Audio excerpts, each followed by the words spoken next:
Daniel Ricciardo, who retired from the Japanese Grand Prix after 2 laps due to an accident, has characterized his lap 1 crash as an isolated occurrence and rejected that increasing pressure was a factor. Ricardo, who started 11th on the Suzuka grid, stated he had trouble getting traction on the mediums and had a bad start to the race.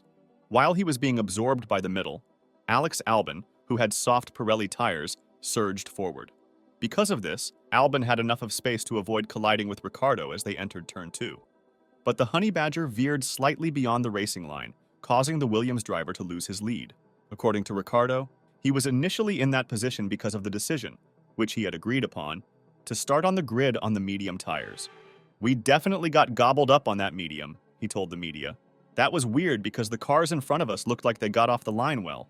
It just looks like Yuki and I didn't have the grip that we anticipated, and as soon as we launched, I could see Bottas and Hülkenberg just split us and go around. And then into 1, I was in the middle with Yuki and an Alpine. And into turn 2, I thought, all right, let's just settle. And as soon as I got on the throttle, I was still struggling, so then I think Stroll was on the outside, so I was trying to hold him off, and then I guess, as I started to come back for 3, Albon was there. I watched his onboard, and yeah, I don't even know if he wanted to be there, but his traction was so much better on the soft that he was like, well, there's space until there wasn't. I didn't see him." Albon prepared to pass the Australian as they entered the first set of turns, and Ricardo, who had started 11th on the grid, had slid to 14th place due to his bad start. Albon, who had soft tires to begin with, improved his traction coming out of turn 2, allowing him to pass the driver from RB on the outside of turn 3. Unfortunately, Ricardo, who appeared engrossed on Aston Martin driver Lance Stroll, shifted into Albon's position without noticing the Williams, leading to substantial contact between the two. After their vehicles careened off the track and crashed into the barriers, the drivers were able to safely disembark from their vehicles. In order to facilitate the retrieval of the vehicles, cleanup of the debris, and restoration of the disturbed tire barriers, the race was red flagged. Speaking on the radio, Albon, who seemed to be the unfortunate victim of the event, said, "He just squeezed me. I had nowhere to go."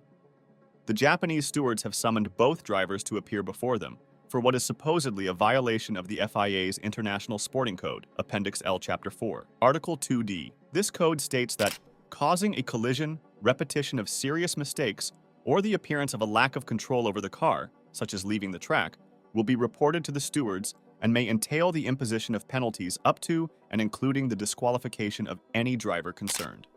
The 34-year-old wasted little time in denying that the accident that happened on Sunday was representative of his season, calling it a singular occurrence that happened during lap 1 racing. "It is," he admitted, when asked if it was frustrating to lose a potential point-scoring finish given his teammates started 1 place higher and finished inside the top 10. "I think also yesterday, I was obviously frustrated not to make it by half a tenth into Q3. But there were some positives. There were some things that we felt like we could probably show today. Lap 1 incidents? They're the worst because there's always those questions. Oh, what could have been? Maybe we could have done this. So yeah, shame for not only us as a team, but Alex, and you never want to see someone go out on lap 1. The 2025 Red Bull prospect has had 3 tough races leading up to his DNF. But he maintains that the events of Sunday were not brought about by increasing pressure. I think today is a singular moment, I guess in terms of, I don't look at today and think, oh man, this year, like when it rains, it pours or whatever. I feel it was just one of those things. We know that 24 races, it's probably likely that maybe I'm involved in another lap 1 incident. It's just probability in that. So these things kind of happen. It obviously sucks when they do, but I don't look at it any more than today being a kind of singular incident.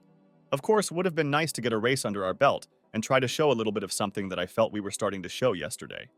But yeah, we'll do that in China. I actually test on Tuesday, so the laps that I missed today I'll get back on Tuesday. What do you think? Will Daniel Ricciardo make a comeback in the next races, or will be soon replaced by Liam Lawson? Let us know in the comments down below.